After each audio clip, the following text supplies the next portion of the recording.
इस कहानी में हमें सिर्फ लड़कियां दिखाई जाती हैं जिन्हें बाहरी दुनिया से छुपाकर एक बंकर के अंदर स्कूल बनाकर रखा गया होता है। सभी लड़कियों को सिर्फ अपने आप को साफ सुथरा रखना होता था और सोने से पहले एक अनजानी टैबलेट खानी पड़ती थी। बंकर में मौजूद सभी लड़कियों ने आज तक सूरज की एक रोशनी को भी नहीं देखा होता, मगर कहानी का अंत आते आते एक दिल दहलाने वाला सच सामने आता है। तो कहानी की शुरुआत होती है दीवार पर 10 नंबर को दिखाते हुए। इस नंबर का मतलब था कि इस फ्लोर पर सभी 10 साल के उम्र की लड़कियां रहती थीं। तभी हमें एक कमरे में 2 लड़कियां आपस में बात करते हुए दिखाई जाती हैं। उनमें से एक लड़की का नाम विवेन था तो दूसरी लड़की का नाम सोफिया था। वो दोनों बातें कर ही रहे थे कि तभी एक बजर बजने की आवाज आती है, जिसे सुनने के बाद सभी लड़कियां लाइन बनाकर उस वॉश बेसिन के पास जाकर खड़ी हो जाती हैं। हर लड़की के पास अपना अपना एक सफेद डिब्बा था जिसके अंदर उनके चेहरे को साफ करने के लिए एक लिक्विड रखा हुआ था। उसी वॉश बेसिन के ऊपर एक कैमरा और एक बल्ब लगा हुआ था। जब कोई लड़की अपना पूरा चेहरा अच्छे से साफ करती तो उस बल्ब में तुरंत हरी लाइट जलने लगती थी, लेकिन गलती से सोफिया का वो सफेद डिब्बा उसके हाथ से गिरकर दूर चला जाता है। सोफिया विवेन से हेल्प करने के लिए कहती है क्योंकि सोफिया ठीक से देख नहीं सकती थी। विवेन तुरंत भागकर उस सफेद डिब्बे को उठाकर सोफिया को दे देती है, मगर क्योंकि विवेन ने चेहरा वॉश करने में देरी कर दी थी इसलिए लाल लाइट जलने लगती है और वापस बजर बजने की आवाज आने लगती है। उसी वक्त 2 गार्ड वहां पर आते हैं और वो विवेन को पकड़कर ले जाने लगते हैं। विवेन सोफिया को मदद करने के लिए कहती है, मगर सोफिया भी चुपचाप दीवार के पास मुंह कर खड़ी हो जाती है। वो गार्ड विवेन को पकड़कर वहां से ले जाते हैं। अब हमें कुछ सालों बाद का समय दिखाया जाता है। कुछ लड़कियां बैठकर टीवी देख रहे होते हैं। उन लड़कियों में विवेन भी होती है और वो सभी अब लेवल 15 पर आ चुके थे, यानी उनकी उम्र अब 15 साल हो चुकी थी। अगले दिन एक औरत सभी लड़कियों से मिलने कमरे में आती है। उस औरत का नाम मिस ब्रिक्सेल था। वो उस पूरी जगह की इंचार्ज थी। सभी लड़कियां मिस ब्रिक्सेल से बहुत डरती थीं, इतना कि लड़कियों को मिस ब्रिक्सेल को नजरें उठाकर देखने की भी परमिशन नहीं थी। सभी लड़कियों के लेवल 15 में दिन पूरे हो चुके थे और अब उन्हें लेवल 16 में भेजा जाने वाला था। मिस ब्रिक्सेल 3 लड़कियों का नाम लेती है जिन्हें लेवल 16 में रोज हॉल के अंदर भेजा जाएगा। उन 3 लड़कियों में रीटा, एवा और विवेन भी थी। मगर जब उन दोनों के साथ विवेन रोज हॉल के अंदर जाती है तब उस हॉल में सोफिया भी मौजूद थी। मगर उस दिन के बाद से विवेन ने सोफिया के साथ बात भी नहीं करी थी। सोफिया विवेन को तुरंत पहचान लेती है, मगर विवेन उसे इग्नोर कर अंदर चली जाती है। कुछ देर के बाद जब सभी लड़कियां खाना खा रही होती हैं तब विवेन उठकर वॉशरूम के लिए जाती है, मगर बाहर जाने पर उसे सोफिया दिखाई देती है जो दीवार का सहारा लेते हुए वहां घूम रही थी क्योंकि सोफिया ठीक से देख नहीं सकती थी। फिर जब विवेन वॉशरूम से बाहर आती है तब सोफिया बाहर ही खड़ी होती है। वो विवेन से वहां पर लेवल 10 में जो कुछ भी हुआ उसके लिए माफी मांगने के लिए आई थी, मगर लेवल 10 का सुनकर विवेन तुरंत सोफिया को पकड़कर वॉशरूम के अंदर ले जाती है और उसे लेवल 10 में जो कुछ भी हुआ उसके बारे में किसी को भी ना बताने की वार्निंग देने लगती है। मगर उसी वक्त वापस से बजर बजता है। सभी लड़कियां वापस से कमरे में इकट्ठा होती हैं। तब मिस ब्रिक्सेल वापस कमरे में आती है और वो अपने साथ एक खास तरह की ड्रेस भी लाई होती है, जिसे देखकर सभी लड़कियां बहुत खुश हो जाती हैं क्योंकि उन्होंने आज तक इस तरह का ड्रेस कभी नहीं देखा था। उन्हें हर रोज एक ही तरह का ड्रेस पहनना पड़ता था। मिस ब्रिक्सेल बताती है कि कल पूरे दिन वो लोग उसी ड्रेस को पहनेंगे और रात होने पर उन्हें उसी ड्रेस को पहनकर सोना होगा। सभी लड़कियां उस बात को सुनने के बाद बहुत खुश हो जाती हैं क्योंकि उन्हें उस ड्रेस के पीछे के डरावने रहस्य के बारे में नहीं पता था। दूसरी तरफ उस रात विवेन देखती है कि सोफिया बहुत परेशान लग रही है। खैर अगले दिन सभी मिस ब्रिक्सेल के उस ड्रेस को पहनकर अपने हर रोज के काम करने लगते हैं। विवेन को कपड़े धोने का काम मिला था। उसी वक्त सोफिया उसके पास आती है। विवेन सोफिया पर आज भी बहुत गुस्सा थी, मगर सोफिया विवेन से एक ऐसी बात कहती है कि उसे सुनने के बाद विवेन के होश ही उड़ जाते हैं क्योंकि सोफिया विवेन को उस विटामिन की टैबलेट खाने से मना करती है जो टैबलेट सभी लड़कियां बचपन से खाती आ रही थी। लेकिन उसी वक्त एवा वहां पर आती है और वो विवेन को किसी काम के बहाने बाहर बुला लेती है। रात होने पर हर बार की तरह सभी लड़कियां लाइन में खड़ी होकर उस विटामिन के टैबलेट को खाने लगती हैं, लेकिन विवेन के दिमाग में अभी भी सोफिया की वही बात चल रही थी। उसे समझ नहीं आ रहा था कि आखिर सोफिया ने उससे वैसा क्यों कहा, लेकिन विवेन फिर भी उस विटामिन की टैबलेट को खा लेती है। विवेन टैबलेट को खाने के बाद सीधा वॉशरूम के अंदर आती है और अपने मुंह से उस टैबलेट को टॉयलेट के अंदर थूक देती है क्योंकि विवेन ने उस टैबलेट को खाने का बस नाटक किया था। लेकिन उस टैबलेट को थूकने के बाद विवेन को बहुत पछतावा होने लगा है क्योंकि उसने उस जगह का एक अहम नियम को तोड़ दिया था। कुछ देर के बाद सभी लड़कियां अपने अपने बेड पर सो जाती हैं, मगर विवेन को आज नींद ही नहीं आ रही थी। वो अपनी फ्रेंड एवा को आवाज देकर जगाने की कोशिश करती है, मगर उसके आवाज से एवा के बजाय सोफिया उठकर उसके पास आती है और वो विवेन को उस विटामिन के टैबलेट्स की असलियत बताती है कि वो टैबलेट्स असल में उन्हें हेल्थी रखने के लिए नहीं बल्कि रात होने पर गहरी नींद में सुलाने के लिए थी। सोफिया विवेन को गार्ड आने पर गहरी नींद में सोने का नाटक करने के लिए कहती है। गार्ड का सुनकर विवेन के वापस से होश उड़ जाते हैं क्योंकि उस कमरे में कभी भी गार्ड नहीं आते थे। ऐसा विवेन को लग रहा था क्योंकि आज से पहले वो भी बाकी लड़कियों की तरह टैबलेट्स को लेकर गहरी नींद में सो जाती थी। तभी सोफिया को कदमों की आवाज आती है। वो भागकर अपने बेड पर सो जाती है। विवेन भी गहरे नींद में सोने का नाटक करने लगती है। उसी वक्त मिस ब्रिक्सेल 2 गार्ड को लेकर उस कमरे में आती है और गार्ड को इशारा कर कर 2 लड़कियों को बाहर लेकर आने के लिए कहती है, जिसमें एक लड़की विवेन ही थी। वो गार्ड्स उन दोनों लड़कियों को एक कमरे में ले जाकर सुला देते हैं। विवेन अभी भी गहरी नींद में होने का नाटक कर रही थी। कुछ देर के बाद एक औरत और आदमी कमरे में आते हैं। दिखने में वो दोनों बहुत अमीर लग रहे थे। मिस ब्रिक्सिल उन्हें उन दोनों लड़कियों के खासियत के बारे में बताती है। तभी वो आदमी उस औरत से पूछता है कि उसे कौन सी लड़की पसंद आई है। वो औरत विवेन के साथ वाली उस दूसरे लड़की की तरफ इशारा करती है और उसके लिए उस आदमी को मिस ब्रिक्सिल को पैसे देने के लिए कहती है। यानी वो दोनों वहाँ पर दोनों में से एक लड़की को खरीदने आए थे। गार्ड विवेन को वापस से उसी कमरे में ले जाकर सुला देता है। सुबह होने पर विवेन सोफिया को लेकर वापस वॉशरूम में जाती है और उससे कई सारे सवाल करने लगती है कि उसने वो विटामिन्स की टैबलेट्स कब से खाना बंद करी थी। सोफिया लेवल 13 से वो टैबलेट्स नहीं खा रही थी। सोफिया विवेन को वहाँ से बाहर निकलने के लिए कुछ प्लान बनाने के लिए कहती है, मगर विवेन को अभी भी सोफिया पर पूरी तरह से यकीन नहीं था। आज सभी लड़कियों का वैक्सीन का दिन था। विवेन की जब बारी आती है तब उसे डॉक्टर मिरो को आंखों के सामने देकर यकीन ही नहीं आ रहा था, क्योंकि उसने अब तक डॉक्टर मिरो की सिर्फ आवाज ही सुनी थी, वो भी सिर्फ विटामिन्स की टैबलेट लेते वक्त। उसे लग रहा था कि डॉक्टर मिरो असल में है ही नहीं, वो तो बस एक रिकॉर्डेड आवाज है। डॉक्टर मिरो विवेन को बताते हैं कि लेवल 60 में सभी लड़कियों को खास तरह की अटेंशन की जरूरत होती है, क्योंकि ये लेवल बहुत खास है। विवेन को डॉक्टर मिरो की बात समझ नहीं आती कि आखिर इस लेवल में ऐसा क्या खास है। फिर डॉक्टर मिरो विवेन को वैक्सीन देते हैं। रात होने पर विवेन सोफिया के पास जाकर वहाँ के हालात को ठीक से समझने की कोशिश करती है, क्योंकि सोफिया लेवल 13 से विटामिन की टैबलेट नहीं ले रही थी। इसलिए विवेन उससे वो रात में आखिर करती क्या है कर सवाल पूछती है, क्योंकि बाकी लड़कियां तो उस टैबलेट की वजह से गहरी नींद में सो जाती थी। तब सोफिया बताती है कि वो लेवल 13 से वहाँ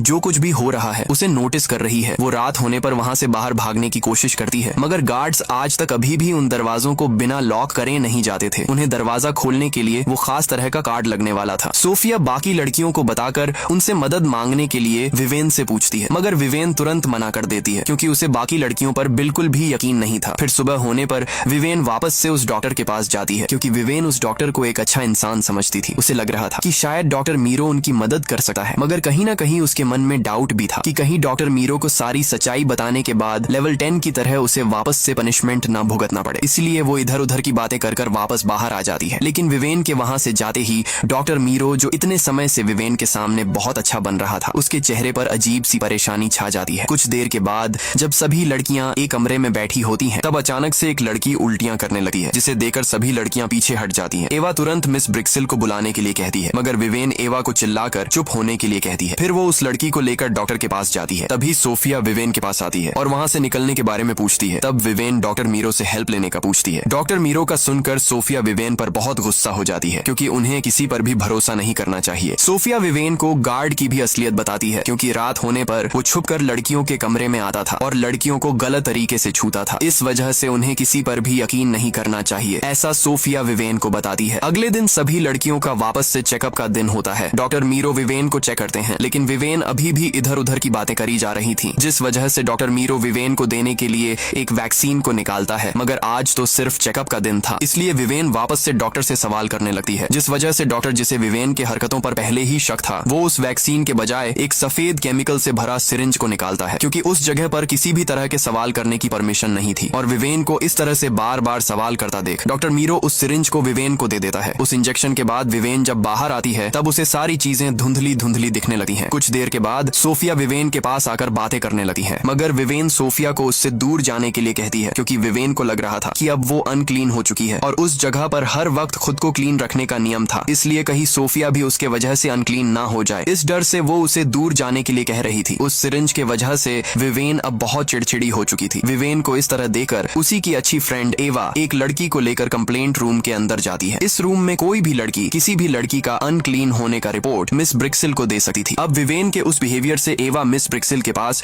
उसकी अनक्लीन होने की कंप्लेंट कर देती है। कुछ देर के बाद एक बजर बजने की आवाज से सभी लड़कियां एक कमरे में इकट्ठा हो जाती हैं। तभी कमरे में मिस ब्रिक्सिल आती है और वो विवेन के पास जाकर उसे पकड़कर ले जाने लगती है। विवेन को के जाते हुए देख सोफिया परेशान हो जाती है, मगर एवा के चेहरे पर साफ साफ मुस्कान दिख रही थी, क्योंकि इन सब के पीछे वही थी। मिस ब्रिक्सिल विवेन को लेकर सीधा उस छोटे से जगह पर कैद कर देती है और उसे सुबह तक खुद की हरकतें सुधारने का एक मौका देती है, वरना विवेन को हमेशा के लिए उसी छोटी सी जगह पर रहना पड़ेगा। इस तरह की वार्निंग देकर वहाँ से चली जाती है। विवेन को तो समझ ही नहीं आ रहा था कि उसने तो कुछ भी गलती नहीं करी, मगर फिर भी मिस ब्रिक्सिल ने उसे उस जगह पर लाकर क्यों कैद कर दिया, क्योंकि उसे एवा के हरकत के बारे में नहीं पता था। दूसरी तरफ मिस ब्रिक्सिल जब अपने घर आती है तब पीछे से एक आदमी आकर उसे हग करता है और वो आदमी और कोई नहीं बल्कि डॉक्टर मीरो था। यानी डॉक्टर मीरो भी मिस ब्रिक्सिल के साथ मिला हुआ हुआ था और वो दोनों मिलकर उस जगह को चला रहे थे। मिस ब्रिक्सिल डॉक्टर मीरो को विवेन के बारे में बताती है। तब डॉक्टर मीरो भी बताता है कि उसे भी विवेन पर बहुत समय से शक था। इधर विवेन अकेली ही उस छोटी सी अंधेरी जगह पर बैठी होती है, मगर दूसरी तरफ सोफिया कमरे के अंदर कुछ प्लान कर रही थी। जैसे ही उसे किसी के कदमों की आवाज आती है, वो सोने का नाटक करने लगती है। तभी वही गार्ड कमरे में आता है जिसके बारे में सोफिया ने विवेन को बताया था कि वो रात होने पर अकेला कमरे में आता है और लड़कियों को गलत तरीके से छूता है। वो गार्ड हर बार की तरह एक लड़की के पास जाता है। उसी वक्त मौके का फायदा उठाकर सोफिया उठकर पीछे से उस गार्ड पर वार करती है और उसे मारकर बाहर भाग जाती है, मगर गार्ड उठकर उसका पीछा करने लगता है और वो सोफिया को पकड़ लेता है। सोफिया हिम्मत कर उस गार्ड से लड़ने लगती है और उसके सर पर वार कर उसे बेहोश कर देती है। गार्ड के पास भी दरवाजों को अनलॉक करने का वो कार्ड होता था। सोफिया गार्ड से उस कार्ड को लेकर सबसे पहले विवेन के पास जाती है, मगर इसके पहले कि वो विवेन को वहां से बाहर निकाल पाती, वो गार्ड वापस से उठ जाता है और वो इस बार इमरजेंसी अलार्म को एक्टिवेट कर देता है। इमरजेंसी अलार्म का आवाज सुनने के बाद सोफिया डर के मारे विवेन को वहीं छोड़कर अकेली ही वहां से भाग जाती है। सुबह होने पर विवेन जब नींद से जागती है, तब मिस ब्रिक्सिल उसके पास आती है और उसे लेकर एक कमरे में जाती है जहां बाकी लड़कियों को भी इकट्ठा किया गया था। उन सबको इस तरह से इकट्ठा करने की वजह सोफिया ही थी। कमरे में डॉक्टर मीरो और वो गार्ड भी मौजूद होता है। मिस ब्रिक्सिल बताती है कि कल रात सोफिया ने उस जगह के कई सारे नियमों को तोड़ दिया है, जिस वजह से उन्होंने उसे पकड़ लिया है, मगर उन लोगों को उसके पास से वो कार्ड नहीं मिला था जो सोफिया ने रात को उस गार्ड से चुराया था। वो सभी लड़कियों से उस कार्ड के बारे में पूछने लगती है, मगर बहुत पूछने के बाद भी कोई भी आगे नहीं आता तो डॉक्टर मीरो गुस्से में आगे आता है और वो एक लड़की की तरफ इशारा कर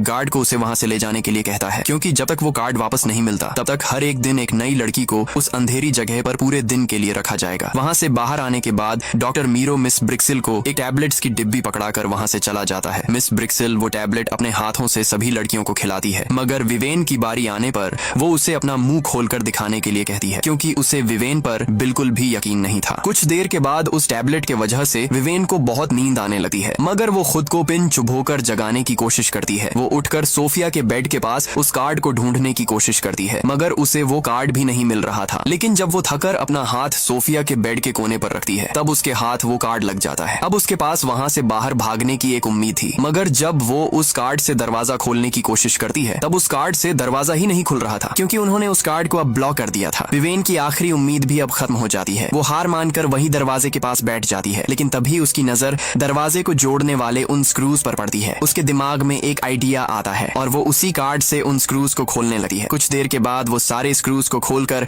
उस कमरे से बाहर आ जाती है, मगर मिस ब्रिक्सिल अभी भी वहीं पर थी। किसी के कदमों की आवाज सुनकर वो तुरंत उठकर अलमारी के पास जाती है और अंदर से एक इंजेक्शन लेकर ड्रॉर के अंदर रख देती है। उस इंजेक्शन में बेहोशी की दवा भरी हुई थी। तभी विवेन वहां पर आ जाती है। विवेन को देखकर मिस ब्रिक्सिल खुद को शांत दिखाने का नाटक कर उसे कुर्सी पर बैठने के लिए कहती है, मगर जैसे ही विवेन पास आती है, तब वो उस इंजेक्शन से उस पर हमला कर देती है। मगर विवेन उस नींद के टैबलेट के बाद भी अब भी बहुत चौकन्नी थी। वो पास से लाइट उठाकर मिस ब्रिक्सिल के मुंह पर दे मारती है और वो इंजेक्शन लेकर उसे ही लगा देती है। मिस ब्रिक्सिल इन सब के बाद भी विवेन से कहती है कि वो कितनी भी कोशिश कर ले, मगर इस जगह से नहीं निकल सकती। विवेन उस जगह से बाहर आती है और सीढ़ियों से सीधा ऊपर चली जाती है। उसके पास वहां से बाहर भागने का इससे अच्छा मौका नहीं था, लेकिन वो वहां से भागने के बजाय वापस से नीचे चली आती है, क्योंकि सोफिया अभी भी उसी जगह पर कैद थी। वो गार्ड से छुपते हुए तहखाने तक पहुंचती है। थोड़ी देर ढूंढने के बाद उसे सोफिया भी दिख जाती है, मगर उसके दोनों हाथ बंधे हुए थे। वो दोनों सोफिया के हाथ पर लगी उस पट्टी को काटने के लिए कुछ ढूंढने लगते हैं और ढूंढते ढूंढते एक कमरे के अंदर चले जाते हैं, जहां उन्हें काटने के लिए चाकू तो मिल जाता है, मगर गौर से देखने पर उन्हें वो कमरा बहुत अजीब लगता है। उस कमरे में कई सारे औजार रखे हुए थे और वहां पर 3 बॉडी को रैप कर भी रखा होता है। विवेन एक बॉडी के पास जाकर जब उस पर लिखा नाम देखती है, तब उस पर रीटा कर लिखा होता है और रीटा वही लड़की थी जिसे डॉक्टर मीरो ने गुस्से में गार्ड को ले जाने के लिए कहा था। उन्हें समझ नहीं आ रहा था कि आखिर उन्होंने रीटा को नीचे लाकर क्यों सुलाया है। विवेन हिम्मत कर उस रैपर को हटाने लगती है, लेकिन जब रैपर पूरी तरह से हटा है, तब सामने का मंजर देखकर सोफिया डर के मारे चिल्लाकर दूर भाग जाती है, क्योंकि रीटा के चेहरे की पूरी खाल निकाली गई थी। यानी वो लोग सभी लड़कियों को उनके स्किन के लिए पाल पोस कर बड़ा कर रहे थे, ताकि वो उनके स्किन को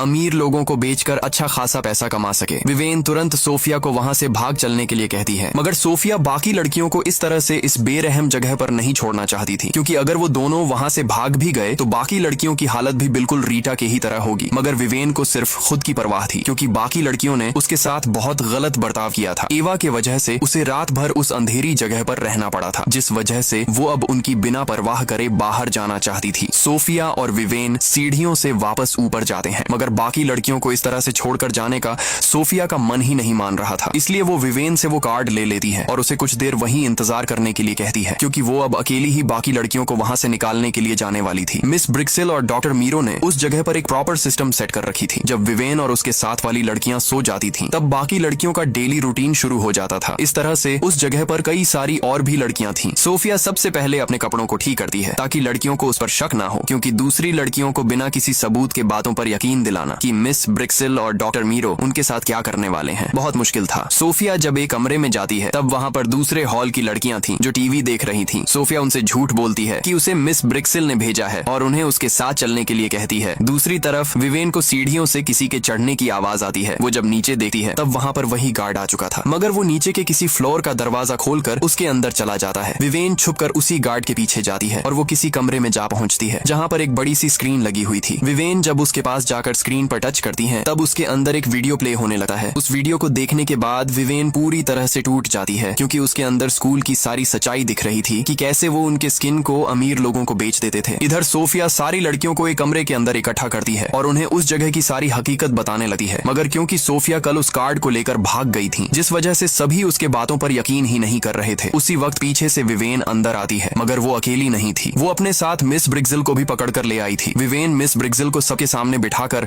सारी हकीकत बताने के लिए कहती है कि कैसे वो और डॉक्टर मीरो मिलकर लड़कियों को बचपन से बड़ा करते हैं, कैसे उनके स्किन पर सूरज की रोशनी भी वो लोग पड़ने नहीं देते थे, और उन्होंने सभी लड़कियों को ये झूठ बोलकर वहां रखा था कि बाहर के हवा में पॉइजन फैला हुआ था और अगर वो बाहर जाने की कोशिश करेंगे तो तुरंत मर जाएंगे। विवेन सबको बताती है कि वो लोग उन्हें इसी तरह बढ़ा कर उनके स्किन को अमीर लोगों को बेच देते हैं, जिसके बाद सभी लड़कियां मिलकर मिस ब्रिक्सेल को उसी छोटी सी अंधेरी जगह पर ले जाकर कैद कर देते हैं। फिर विवेन और सोफिया सभी लड़कियों को लेकर सीढ़ियों से ऊपर जाती है, मगर विवेन सोफिया को बाकी लड़कियों के साथ वहीं रुकने के लिए कहती है, क्योंकि वो निचली लेवल वाले लड़कियों को भी साथ ले जाना चाहती थी। मगर एवा जल्दबाजी में वो दरवाजा खोल देती है। दरवाजा खुलते ही उस जगह पर सिक्योरिटी अलार्म बजने लगता है। अलार्म की आवाज से सभी लड़कियां डर के मारे वहां से भागने लगते हैं, मगर वो गार्ड आकर सोफिया को पकड़ लेता है। विवेन हिम्मत कर उस गार्ड से लड़ने लगती है और वो उस गार्ड को ऊपर से धक्का देकर नीचे गिरा देती है, जिस वजह से वो गार्ड तो जगह पर ही मर जाता है, मगर उसने सोफिया के ऊपर चाकू से वार कर दिया था। इस वजह से सोफिया बहुत जख्मी हो जाती है। विवेन सोफिया को लेकर भागने की कोशिश करती है, मगर अब और लोग उनका पीछा करने लगते हैं। बाकी लड़कियां तो आगे निकल जाती हैं, मगर सोफिया घायल थी। इस वजह से विवेन उसे लेकर एक कमरे के अंदर घुसकर दरवाजे को ब्लॉक कर देती है। उसी वक्त वो डॉक्टर मीरो भी वहां आ जाता है। वो खिड़की से विवेन से बात करने की कोशिश करता है और उसके सामने एक अच्छा इंसान बनने का नाटक करता है। वो विवेन को बहला फुसलाकर दरवाजा खोलने के लिए कहता है। वो कहता है कि सोफिया बहुत जख्मी है, उसे जल्द से जल्द इलाज की जरूरत है, इसलिए उसे दरवाजा खोलना चाहिए, और अगर उसने दरवाजा खोला तो वो उसे भी नुकसान नहीं पहुंचाएगा। मगर विवेन डॉक्टर मीरो को अब अच्छे से जान चुकी थी। उसे पता था कि डॉक्टर मीरो उसके उस चेहरे के लिए